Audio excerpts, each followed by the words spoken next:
dentro del grupo de sepsis neonatal. Entonces, la madre generalmente no va a tener sintomatología, pero quien nace con problemas es el bebé. Entonces, ahí nos ayudan algunas, porque de los más frecuentes para el sepsis neonatal, por ejemplo, está E. coli. Y E. coli es oxidasa negativo, mientras que este es oxidasa positivo. Luego, ¿por qué hacemos esta disquisición? E. coli fermenta glucosa igual que este, pero E. coli es un bacilo gram negativo. Por eso necesitamos el gram y las pruebas. Y si es que estamos viéndolo, este de aquí va a ser beta-hemólisis igualito que la prueba de CAM, que ese es para Streptococcus agalactiae. Y Streptococcus agalactiae también es una causa de sepsis neonatal.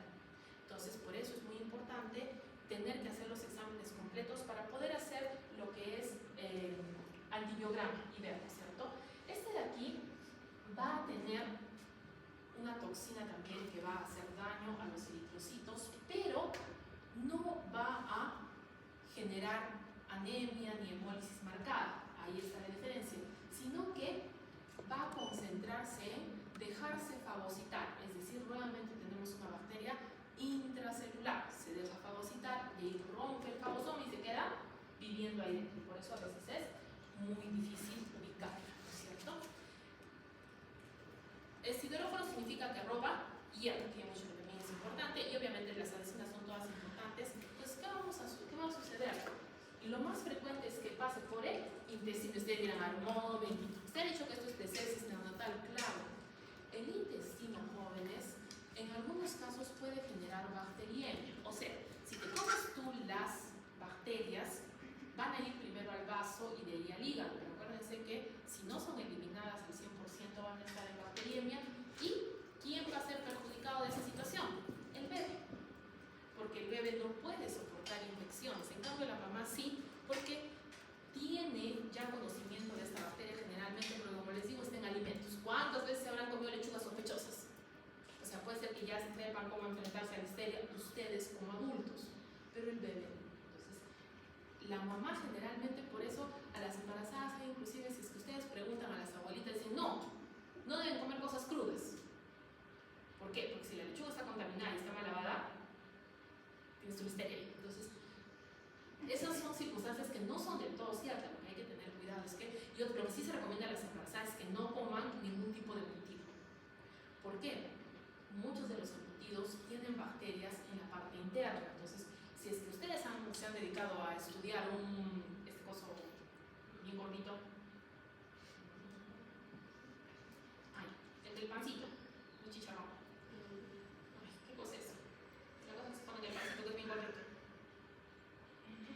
Más gordita que la salchicha. Chorizo. Si ustedes realizan un chorizo, en el momento que esté en el sándwich, la parte interna no está del todo cocida. Entonces, la bacteria está en la carne y se queda escondida ahí dentro. Entonces, por eso, por ejemplo, jamón, tocino, mortadela, esas cosas a las embarazadas se les dice, mejor no. ¿Listo? Porque ahí están en eso. Entonces, ¿qué va a pasar? Que en lugar de hacer el recorrido que les he dicho, o sea, normalmente, ¿qué debería pasar? Que la sangre vaya hacia el vaso, en el vaso sea filtrada, en el hígado sea nuevamente filtrada y no pase a la sangre. En cambio, aquí se sube a las placas de Peyer, a las células M, que son macrófagos, porque dicho sea de paso ahí, se van nadando por el mundo. Entonces, directamente pasamos a bacteriemia. Y eso de aquí va a hacer que se pase todo y contagie al bebé. ¿Listo? En el caso de los bebés, con facilidad llega al sistema nervioso central. Entonces, por eso es sepsis o meningitis. Las dos están bastante mal. Generalmente está más asociada a sepsis, ¿cierto? Entonces, como les digo, ¿en qué adultos hay que tener cuidado? Los pacientitos con SIDA. Cuando tenemos un pacientito con SIDA, hay cierto punto en que le dicen, no, coma todo cocido porque esto es muy peligroso, ¿no es cierto? Ahora, en nuestro país es muy difícil tener leche que sea no pasteurizada, debe existir, ¿no es cierto? Hemos dicho. Entonces, ¿ustedes creen que mandaremos a las embarazadas en turismo vivencial, que vayan a tomar leche directamente de la vaquita, quienes no están ordenados o ordeñados? No es muy seguro. Entonces, el problema es el contagio al bebé. Si es que se contagia en bacteriemia, jóvenes, no la va a contar. Puede inclusive fallecer antes de nacer. ¿Dónde es más frecuente el contagio? Como está en el tracto gastrointestinal, terminado el canal del parto y recién ahí el bebé se ha tragado la listeria. Entonces, en ese caso, el bebé va a presentar sintomatología generalmente una semana después. Eso es ventajoso porque hay mayor probabilidad de que el bebé sobreviva. Como les digo, hay alimentos, es muy frecuente que se desarrolle en muchos casos, y aquí la refrigeración sí no sirve, porque ella vive feliz a temperatura del refrigerador. Entonces, por eso va a depender de cuánto, ¿ve? Entonces, en el caso de una mujer embarazada, que es lo que más nos interesa, bien difícil que vayamos a tratar a un paciente por listeria siendo adulto, inclusive aunque sea un paciente VIH positivo. ¿Listo? Tenemos cosas mucho más frecuentes para tratar a estas personas. Entonces, nuestro problema principal es la embarazada, que si es que le transmite de forma anteparto, el bebé se nos puede morir. Inclusive, este bebé ya está generando sepsis intraútero y puede generar que el bebé fallezca. ¿Listo? Entonces, en el caso del listeria, lo que denominamos la neumatosis infantiséptica, o sea, ya no va a nacer ese bebé que falleció en la pancita, ¿no es cierto?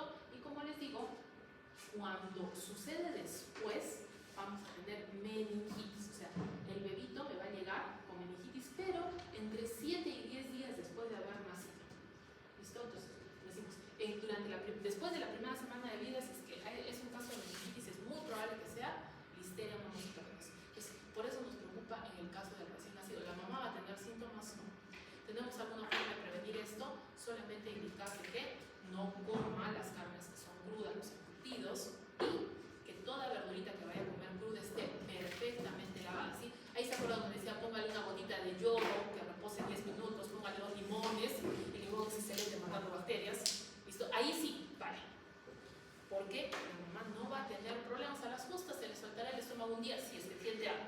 Pero luego el bebé, ¿qué hacemos?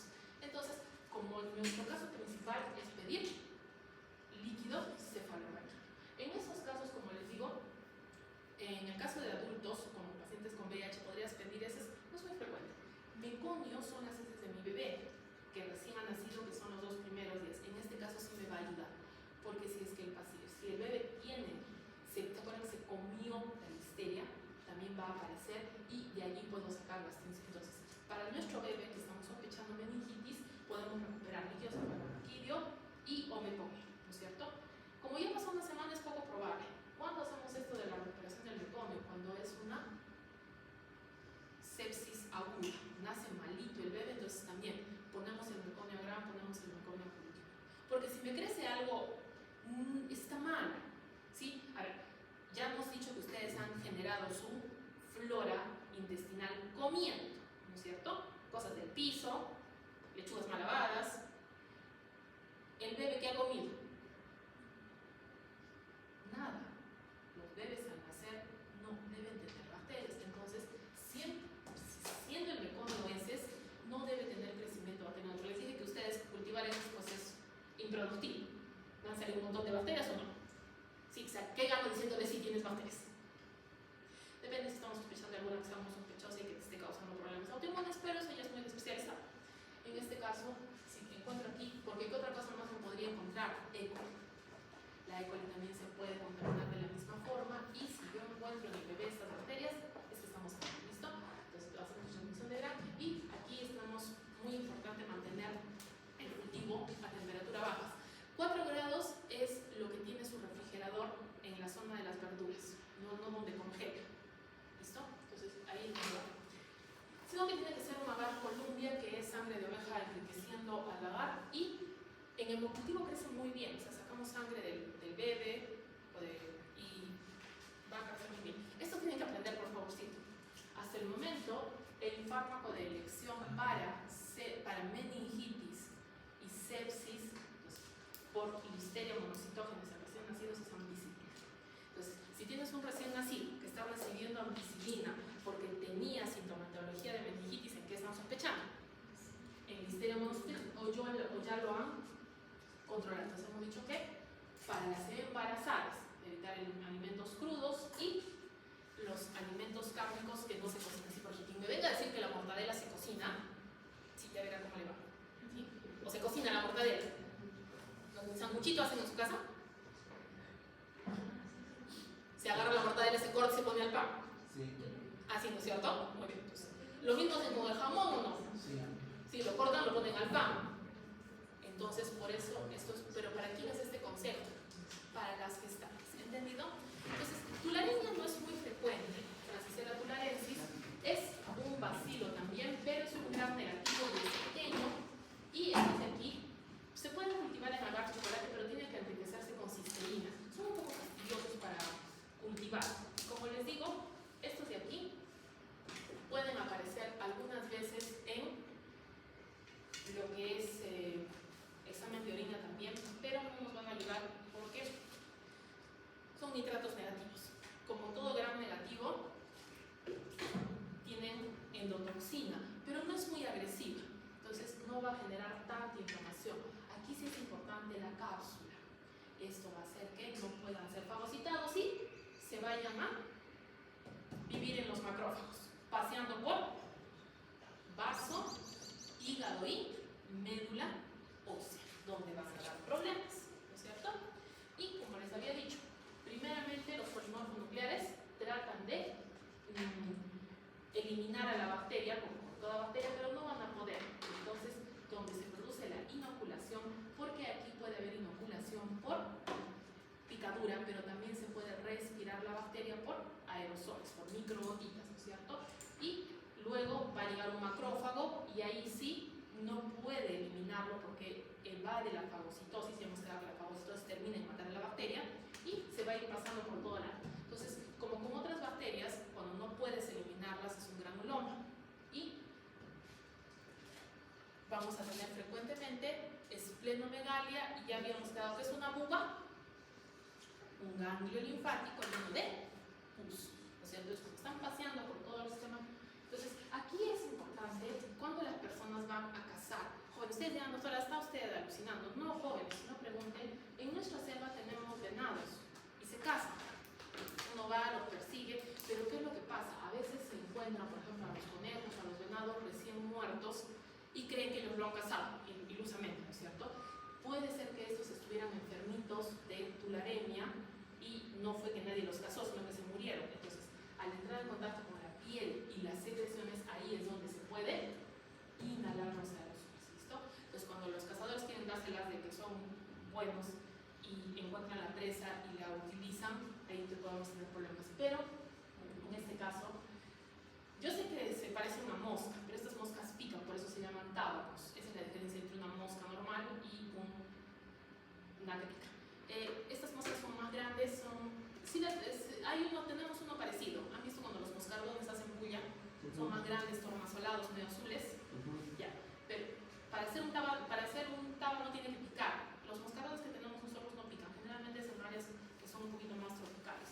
Además de eso, también se puede contaminar el agua cuando tenemos animalitos que han fallecido con una enfermedad, y sobre todo si se van al bosque y se les ocurre tomar agua de un riachuelo, manantial o cualquier cosa. A ver, criaturas del Señor, si yo les recomiendo que hiervan el agua potable, ¿saben qué significa potable? ¿Alguno de ustedes sabe qué significa potable?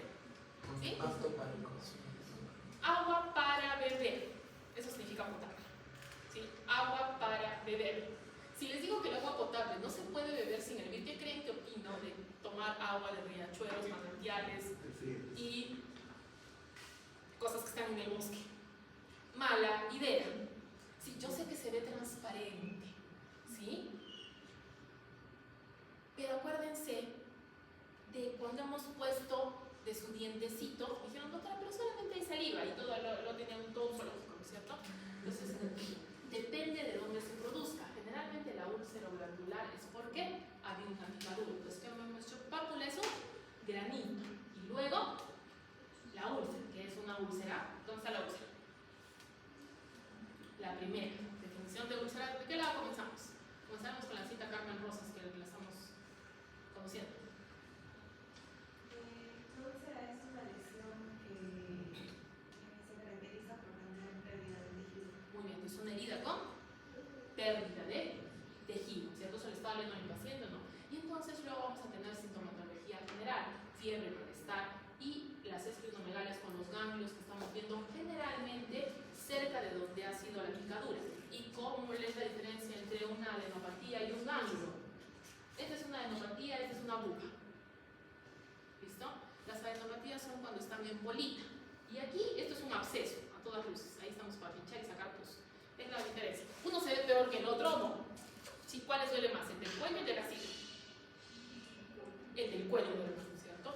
Ahora, ¿por qué también estudiamos esto? Porque puede generar estas máculas que están en el torso que se parecen a la rosácea típica. Entonces, si aparece un paciente así, lo primero que vamos a tratar de descartar es que no tenga fiebre tifoidea, ¿no es cierto? Y se parece muchísimo, tiene náuseas, fiebre, dolor y la erupción.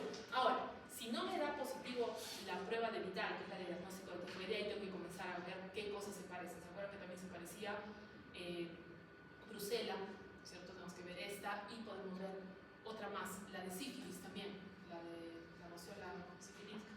Pero cuando están manipulando la carne de un animalito infectado, puede saltar a la carita y los ojitos, ¿no es cierto? Entonces allí se va a generar una conjuntivitis purulenta, pero por cercanía, y va a haber ganglios también. Si es que ha habido respiración de estas gotitas, puede haber sintomatología que parezca neumonía. Comienza como faringitis y va avanzando, pero eso va a ser por manipulación. Entonces hay que hacer el estudio de los ganglios. Acuérdense que tienen pus, vamos a cultivarlos, vamos a verlos y vamos a hacer búsqueda de anticuerpos. A ver, jóvenes, ¿ustedes por qué tendrían anticuerpos contra Francisella tularensis? ¿Sí? ¿Cuándo hemos estado persiguiendo un Bambi para cazarlo? Ni de peluche. Entonces, es muy importante recordar que en este caso los anticuerpos son muy valiosos, pero tienes que pedirlos para Francisella. No son cualquier anticuerpo y el punto de corte es 1/160. ¿Cuál va a ser nuestro tratamiento? Streptomicina. ¿Sí? Ese era el tercer aminoglucosa, ¿no es cierto? Gentamicina es una opción si es que no tienes streptomicina.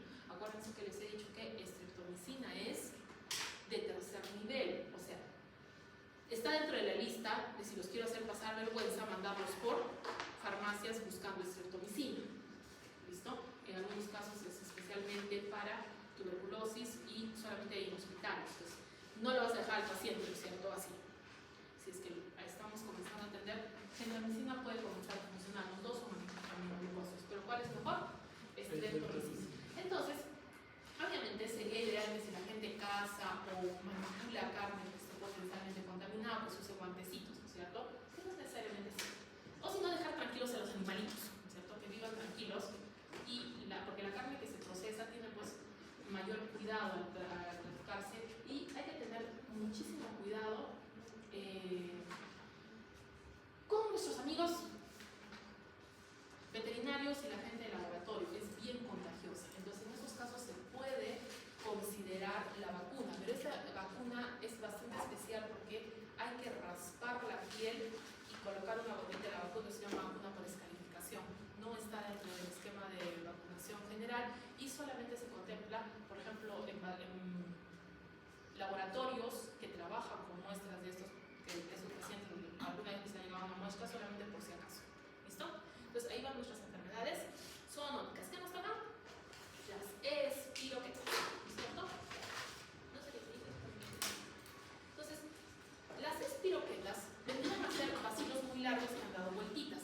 La ventaja de que tienen las espiroquetas es que son sumamente delgadas y eso les va a permitir escapar del sistema inmune de una manera increíble.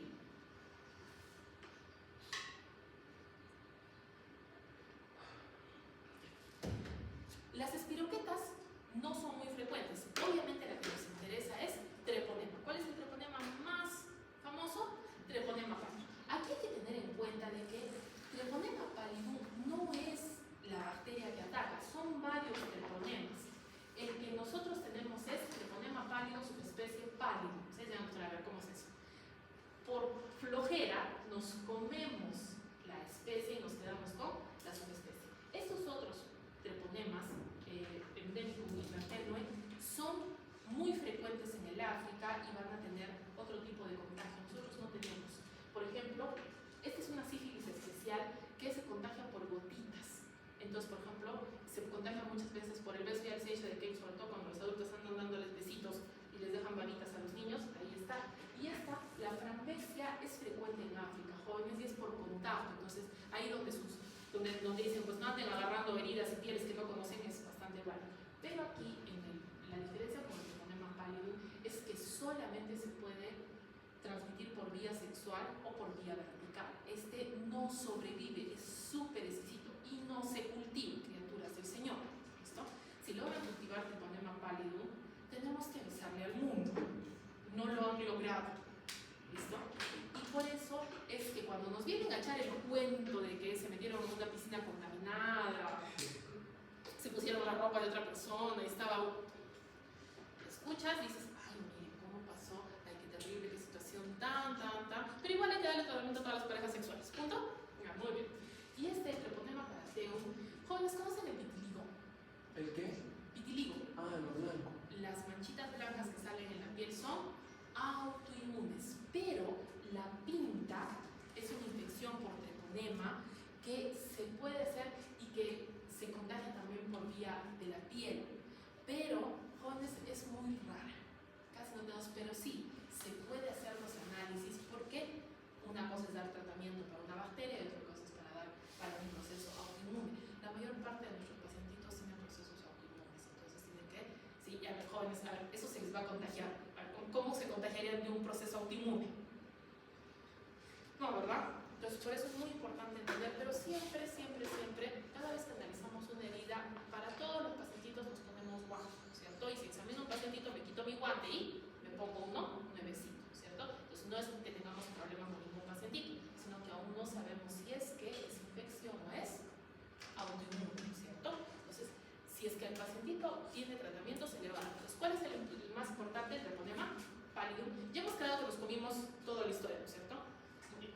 Y este de aquí, jóvenes, es súper grande. Ahí lo estamos viendo. Esta es una coloración especial que tienen que aprender. Es Fontana Tribondó, que es una coloración argéntica, es decir, hemos impregnado plata porque el treponema pallidum es súper delgadito. ¿Qué gram sería? Pues no sabemos porque no agarra gram. Es tan delgado que no se puede observar. Y aquí lo estamos viendo en campo oscuro. Campo oscuro, jóvenes, es bien importante porque esto es cuando tienes la lesión activa. O sea, si es que tú ves la úlcera causada por treponema, pones la lámina y lo llevas a campo oscuro. ¿Listo? Aquella también es una muestra, pero ya con coloración. No todo el mundo tiene campo oscuro. El endoflagelo, es decir, los flagelos no están afuera nadando, sino están dándole esa forma, hace que los tres en la puntita se unen y eso hace que sea mucho más fácil atravesar las celulitas y seguir haciendo daño. Le encanta maltratar a los vasos sanguíneos. Su forma principal, o sea, ¿cómo es que produce la úlcera? Produciendo endarteritis. Entonces mata al vaso sanguíneo y se muere el tejido del alrededor. Entonces ya les he dicho, para cultivar puedes tener células especializadas, pero no tenemos. Y la hialuronidasa, que es una enzima, también le va a ayudar. Entonces, la sífilis, por treponema pallidum, una especie pallidum que ya les he explicado, es solamente humana, o sea, no le pueden echar la culpa a ningún animalito, ¿cierto? Ahora un animalito muerto se contagiará usted de otra cosa, pero no de esto, ¿listo? Entonces, aquí es por contacto directo. En el momento que tú la pones, digamos, en la ropa, se murió, ¿listo? Sí, no importa dónde haya pasado esa ropa, no se contagia así. Y la transmisión vertical es de la madre al bebé porque no sabía. Jóvenes, antiguamente se tiene casos registrados de más de 40 años donde la sífilis podía pasar, sobre todo porque en algunos casos el paciente tenía sífilis, todavía no se le había identificado y la sangre se usaba rápidamente, pero actualmente todas las unidades de sangre sufren una temporada de cuarentena en el refrigerador, no sobreviven. Entonces, años que no hay y además también había lugares donde se hacía transfusión de sangre directa, o sea, extraíamos un paciente y lo llevamos y lo colocábamos a otro, pero eso ya no se hace muchísimo tiempo. Entonces, sí, hay reportes antiguos de que ha habido sífilis, pero hay otro problema. Los pacientes con sífilis, al tener heridas, fácilmente pueden contraer otras infecciones de transmisión sexual. Entonces, jóvenes, una vez que un paciente tiene sífilis, no vuelve a donar nunca más. Está por todo el mundo y puede aparecer en cualquier momento. ¿Listo? Entonces, la espiroqueta tiene que llegar al lugar de la infección, se adhieren, ingresan a las células y como son tan grandes no pueden ser fagocitadas y se van directamente a los vasos sanguíneos y comienzan a causar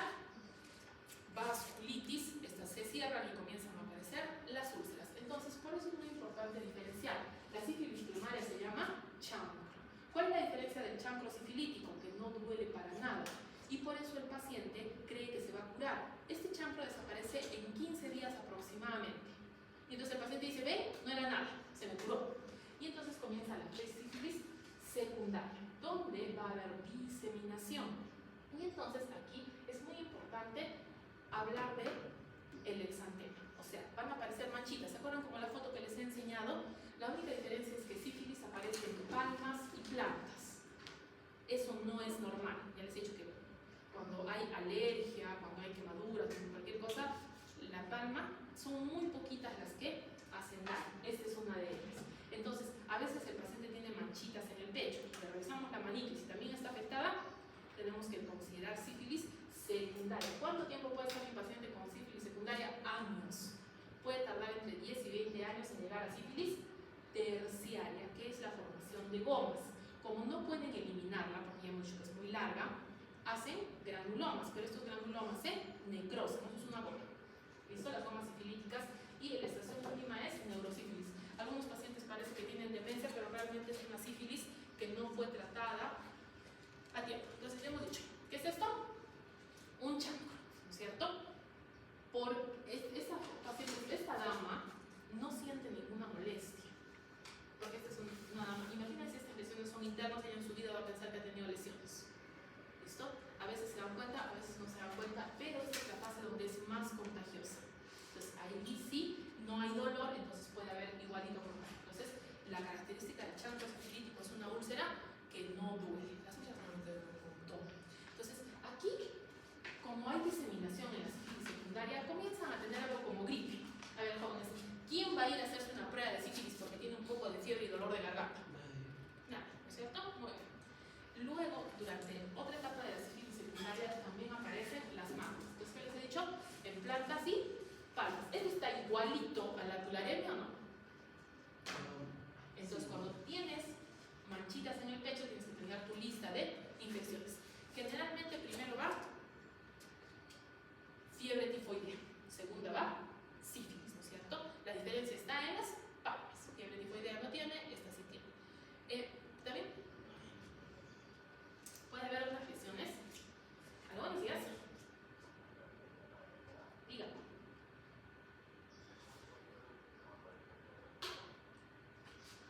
¿Ya está en casa?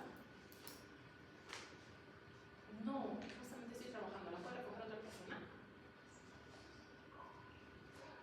¿Sí o no? Claro, es que por eso le digo, es que yo había puesto a partir de las 12. Hoy en la tarde sí estoy. Sí, entonces a las 12 nos vemos ahí. Gracias. Hasta luego. Entonces, ¿está bien? Así, que se pueden generar estas lesiones que, condiloma, ¿qué significa? Una lesión que está creciendo por encima de la piel, ¿sí? Como ven ustedes, no se ve así elevado, sino parece simplemente un poquito, por eso se llama condiloma plano. Para diferenciarlo del condiloma acuminado, que es por virus del papiloma humano. Y entonces, la sífilis terciaria, hemos dicho que se forman los granulomas, que en el caso de sífilis se llaman gomas, pero que comienzan a ser necrosis. Entonces, esto es el paladar de un ser humano, jóvenes. Entonces, ahí está siguiendo su nariz, pues una lengua. No se parece en la boca. Entonces comienzan a aparecer también. ¿Por qué? Como va por el torrente circulatorio, puede ir a cualquier lado. Y una de las complicaciones más temidas es el aneurisma de aorta. ¿Por qué? Los aneurismas de aorta son altamente mortales. Una vez que un aneurisma de aorta se identifica, la probabilidad de que el paciente se muere es del 90% en el inmediato, en el tiempo inmediato. ¿Listo? Entonces, ¿esto qué significa? Que han pasado muchísimos años sin que este paciente se haya dado cuenta. ¿Ustedes creen que nos pasa eso ahora? Rara vez. Sífilis se examina para toda cirugía. ¿Listo? Entonces, si vamos a operar al paciente de algo, el problema de la sífilis congénita va a depender de qué tan grave sea la situación. Si es que el bebé ha sido contagiado intraútero al comienzo del embarazo, va a tener ceguera, sordera y daño cardiovascular. Si es que ha sido más alejado, por ejemplo, si se recién se contagió en los últimos meses, van a aparecer, ven estas piernitas que están así, y eso generalmente se descubre por los 2 años de vida. Estos dientecitos ya son de un niño más grandecito, ¿no es cierto? Este niño tendrá sus 7 añitos. Entonces, esta es la sífilis tardía, o sea, pueden aprender, y también está la nariz sensible a notar. Ese bebé se contagió después, ¿no es cierto? Casi ya terminando el embarazo, y por eso ha logrado tener una niñez, pero va a tener secuelas permanentes. Esos son los dientes de Hutchinson. Voy a decir por ahí, son los dientes de Hutchinson. En cambio, este bebito recién nacido sí se contagió pequeño, entonces él está con sepsis, es posible que tenga ceguera sordera y problemas cardíacos. O sea que puede que no la cuente o no. Por eso es muy importante hacerle la prueba a todas las embarazadas. Entonces, las embarazadas deben hacerse la prueba para evitar eso, porque si le doy tratamiento a la señora, el bebé va a nacer normal. Entonces, jóvenes, ¿cuántas veces le puede dar sífilis a una persona? Todas las que quiera. Como el sistema inmune no puede eliminarla, no puede aprender, y entonces se contagia. Hay personas que en el colmo, ¿no?, fueron a una casa de trabajadoras sexuales, se contagiaron, tienen su herida, le ponemos un tratamiento que de hecho es penicilina en inyecciones. Le decimos, señor, tiene que regresar en un mes para su control, ¿cierto? Regresa y en lugar de mejorar, a empeorar. ¿Cuál es el control? RPR. No utilizamos BDRL. BDRL es mucho más caro y más difícil de hacer, entonces para nosotros es RPR. Y otra vez le sale más alto que cuando al comienzo. Entonces, ¿pero qué le pasa a esta persona? Y es que se han vuelto a contagiar. Y a veces no se dan cuenta de la úlcera porque a veces son pequeñas y cosas así. O sea, se puede contagiar, y por eso las señoras embarazadas dicen, ¿por qué me vuelven a hacer los exámenes? Porque si está usted embarazada de nuevo, no fue el Espíritu Santo, fue mediante relaciones sexuales. ¿Y cómo se llaman estas enfermedades? Enfermedades de Dios. Así como que no sea la Virgen María esté en riesgo de haberse contagiado, ¿no es cierto? Obviamente eso se lo dicen con mucho cariño, mucho amor y mucha paciencia, y les decimos que es muy importante por si acaso, ¿no es cierto? Es muy importante colaborar. Entonces, hemos dicho que nuestra colaboración espontánea, tribundón. Microscopio de campo oscuro casi no tenemos, pero es sumamente útil. Este es gol estándar. Tú estás mirando un chancro y tú dices, ¿cómo demuestro que ese chancro es sífilis? Tomando una muestra, porque en el campo oscuro miras a la bacteria. Jóvenes, como eso está muy caro, nosotros lo utilizamos. Los anticuerpos antitreponemas son fluorescentes, son muy buenos, son muy caros, no tenemos. Entonces, ahí vienen los que no son directos, no son por serología, ¿cierto? ¿Qué es lo que estoy buscando? Anticuerpos. Son exactamente lo mismo. BDRL y RPR, ¿dónde está la diferencia? A RPR le pusieron trocitos de carbón y es mucho más fácil de ver, hay que verlo con microscopio. Entonces, esto es muy importante, jóvenes. Tienen que aprender esto. La cardiolipina es un fosfolípido de membrana. Ahora, ¿ustedes creen que deberían ir exhibiendo cardiolipinas por ahí? No, ¿por qué estamos exhibiendo las cardiolipinas? Porque las células están muriendo. Y por eso aparecen los anticuerpos anticardiolipina. Eso es lo que busca la RPR y la BDRL. ¿Ustedes deben tener anticuerpos anticardiolipina? No. Jóvenes, ¿ustedes creen que los anticuerpos anticardiolipina se deben mantener por toda la eternidad? No. Por lo tanto, en el momento que desaparece, que dejan de morir las celulitas, el sistema inmune ya dice no hay más, entonces elimina los anticuerpos anticardiolipina. Porque si no, destruirían igual a mi paciente, ¿entienden? Entonces, esto es muy importante. Siempre hacemos primero RPR. Si el RPR nos sale reactivo, es decir, mayor a 1/8, pero es bien poquito, sí es bien poquito, porque esto es bien malo. Entonces, pasamos a la confirmatoria. ¿Cómo se llama la confirmatoria? FT-APS. ¿Listo? Porque ustedes me vienen a reclamar y me dicen, ¿dónde está el FT-APS? La RPR es negativa, ¿le voy a hacer FT-APS? No. ¿Por qué, jóvenes? ¿Por qué no puedes andar haciendo pruebas por gusto? ¿Listo? Tienes que entender el procedimiento. ¿Qué es lo que lee RPR? Actividad de la enfermedad. ¿Listo? Entonces, esta persona puede quedarse con anticuerpos antitreponémicos. Sí, los anticuerpos antitreponémicos son los que se van a leer para banco de sangre. Doctora, pero usted nos ha dicho que no sirven, sí no sirven para nada más que para el diagnóstico.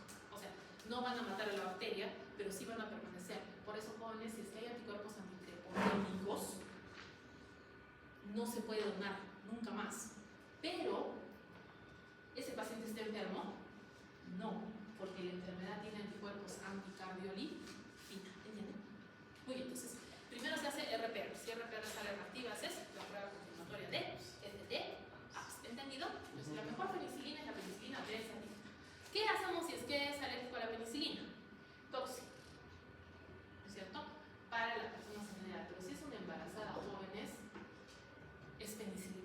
pero es alérgica. No importa, se desensibiliza. ¿Por qué? Porque el riesgo es que el bebé se me muera. Entonces, entre darle penicilina y un bebé que no va a sobrevivir, le damos penicilina. ¿Listo? Muy bien. Entonces, obviamente, no hay ninguna vacuna y entonces hay que enseñarles a nuestros pacientitos que tienen pues que utilizar el preservativo. Para esto sí el preservativo es una maravilla. Ha disminuido los casos de infección. ¿Ha quedado claro esto, por favor? Lo más importante. Jóvenes, ¿cómo sé que mi paciente se ha curado de la sífilis?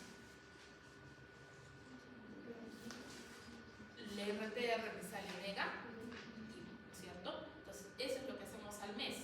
Le damos tratamiento a mi paciente con penicilina, lo hacemos regresar y debe tener los anticuerpos anticardiolipina o el examen de RPR, que es lo mismo, negativo.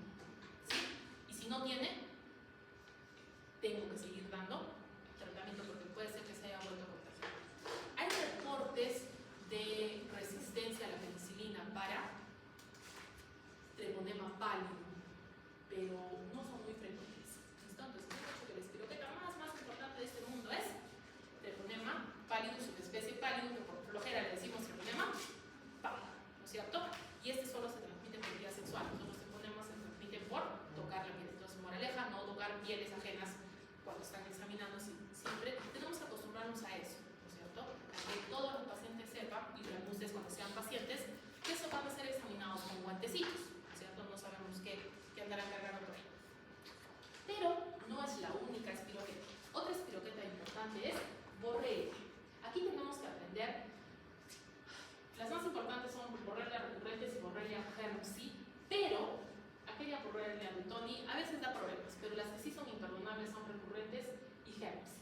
Entonces, esta de aquí, como lo dice su nombre, causan fiebre que regresa. O sea, el paciente está bien un par de días, luego otra vez tiene fiebre, luego otra vez está bien otra vez y luego otra vez. Esto hace que sea difícil el diagnóstico, porque claro, si estaba bien, pero otra vez me dio fiebre. Entonces no acuden y esto puede dar problemas a largo plazo. ¿Por qué están separadas? Porque recurrentis es epidémica, es decir, aparece de vez en cuando. En cambio, herpesi y Dutoni son endémicas, o sea, son que existen siempre y van a ir apareciendo pacientes. Estas enfermedades son raras, jóvenes. En nuestro país difícil pensar en alguna de estas.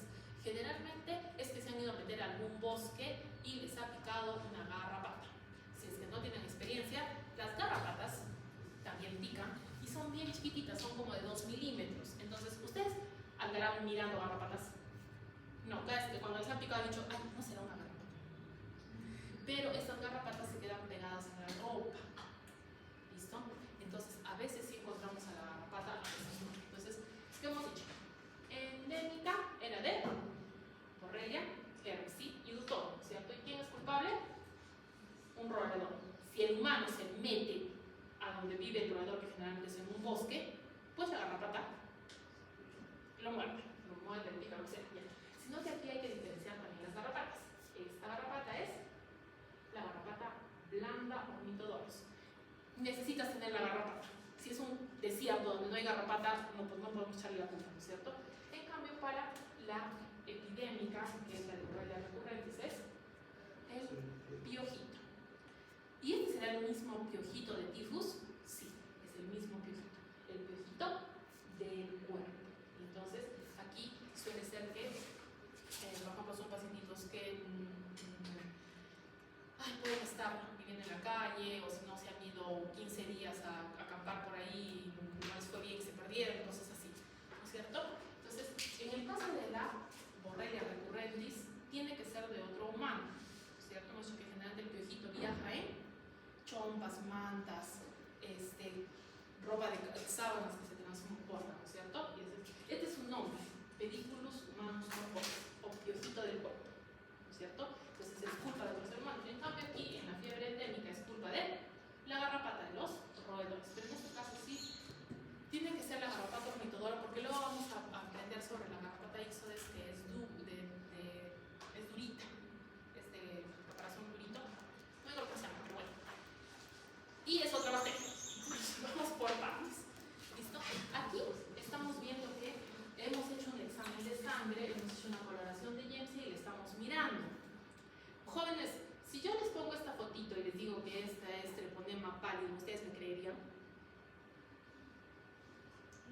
No, porque el treponema pallidum es demasiado delgado y no agarra coloración. Las borrelias sí. Entonces, ¿dónde está la diferencia de las borrelias? ¿Ven que esta tiene una sola colita? La colita está doblada. Si es una borrelia con una sola colita, es diferente a la que tiene dos colitas, ¿no es cierto? Entonces, estas coloraciones van a ser, generalmente son Giemsa, porque cuando tenemos fiebre que viene y va, generalmente hacemos gota gruesa, que ya he dicho que se colorea con Giemsa. Este es muy probable que sea un Wright. ¿Por qué? Wright es la coloración que se utiliza para la sangre normalmente, esa que hemos usado en fisiología para ver todos. Ven que están bien separados. Gota gruesa tiene los glóbulos rojos bien juntitos, en cambio Wright los tiene bien separados, pero es lo mismo. Vamos a aprender Giemsa, ¿vale? Porque Wright es la del otro lado. ¿Por qué les digo eso, jóvenes? A veces llamamos de laboratorio y decimos, nos mandaron un hemograma, pero nos hemos encontrado bacterias intracelulares, espiroquetas con una colita doblada, y entonces decimos, piense en otra cosa, ¿vale? O sea, por eso consideramos el Wright, o sea, es por si acaso. Pero la coloración que debemos usar es Giemsa, ¿sí? O sea, la otra es que lo encontramos de casualidad. Y a veces una persona no lo está pensando, ha quedado claro. Pues, nuestra coloración va a ser Giemsa. Sí se puede cultivar, pero es bien odiosa, entonces no. Entonces, esta de aquí la vamos a diagnosticar mediante examen de sangre con coloración de Giemsa, ¿no es cierto? Entonces, ¿qué es lo que necesitamos? ¿Por qué ponemos ahí el artrópodo? Porque artrópodo es tanto piojo como garrapata. Y pula también, o sea, cualquiera que haya picado y hace que pase directamente a la sangre. ¿Por qué se produce? Por variación antigénica. O sea, el sistema inmune aquí nuevamente es completamente inútil. ¿Listo? Tiene una proteína BMP que el sistema inmune dice, ajá, te encontré. Y dice, ya, me cambio. Igualito que han estudiado la organización de los genes BDJ de los anticuerpos, igualito. Pero bueno, eso no importa. El hecho es de que va cambiando. Entonces luego el sistema inmune dice, pero yo no te conozco. Y se pasea la borrelia por ahí. Hasta que dice, ya sé que eres mala. Otra vez la ataca y da fiebre. Entonces la borrelia se vuelve a cambiar. Y mientras, y ustedes dirán, a ver. La fiebre entonces es culpa del sistema inmune, la fiebre es culpa del sistema inmune. La fiebre es una señal de peligro desencadenada por hiperleucinas. No es culpa de la bacteria. ¿Sí? Porque si a la bacteria no la encuentran, no tiene fiebre. Entonces por eso hay periodos en que está con fiebre, sufriendo, y luego está sin fiebre, mientras va mutando. Y entonces, jóvenes, a ver, ¿podremos hacer una vacuna? No, no es cierto. Entonces en este caso solamente nos queda la prevención. ¿Sí? Tener cuidado con la higiene y tener cuidado con eso. ¿Entendido? Muy bien. Esto es lo que les decía. La recombinación genética es lo mismo que han aprendido en inmunología. Yo sé que eso lo domina, no se preocupen. ¿Qué va a decir mi paciente? Tenía fiebre, mire, hasta 40 grados, sufría mucho, pero en eso mutaron las BPM y entonces el sistema inmune no sabe que está ahí. Entonces así mi pacientito se pasa un montón de tiempo. Entonces le decimos, ¿ha estado en un lugar raro? No. Ay, señor, ¿hace cuánto se fue de vacaciones? En diciembre. ¿Y allí a dónde fue? Fuimos a casa. Entonces ahí ya va sacando que fue a un lugar donde hay borrelias, porque a veces realmente se han ido de vacaciones y de ahí es como algo. Entonces, durante estos periodos además vamos a tener esplenomegalia y hepatomegalia, que ya les he explicado que son órganos de res, ¿no es cierto? Entonces va a tener ciclos donde no hay fiebre y luego hay fiebre. ¿Por qué? Porque mientras la bacteria está paseando libremente va a generar endotoxinas y eso va a hacer que el sistema inmune, bueno, ¿no es cierto? Y así van a estar todo el tiempo. Entonces, hemos dicho que lo más importante es el Giemsa. Si tenemos caldo de Kelly, sí podemos hacer cultivo, no es muy odiosa, no es frecuente porque no tenemos, pero sí se puede. ¿Listo? Y en este caso no vamos a buscar anticuerpos porque los anticuerpos van cambiando. Conforme cambia la BPM, cambia el anticuerpo. Entonces, en este caso, ¿de qué me sirve? De nada. ¿Por qué? Porque ya cambió de anticuerpo. Aquí muy importante el tratamiento doxy. ¿Listo? Pero ese era el tratamiento secundario de sífilis. También, si las espiroquetas responden, pero treponema pallidum va mejor con penicilina. No cambiamos eso. ¿Listo? Entonces, la otra espiroqueta vamos a dar doxiciclina. Obviamente dejar tranquilos a los animales, ¿no es cierto? Y tener mucho cuidado con la ropa, porque a veces cuando se da una ropa hay, ¿cómo se dice? Piojitos. Entonces, ¿qué hacemos en ese caso? Hervir la ropa, someterla a calor y entonces de esa forma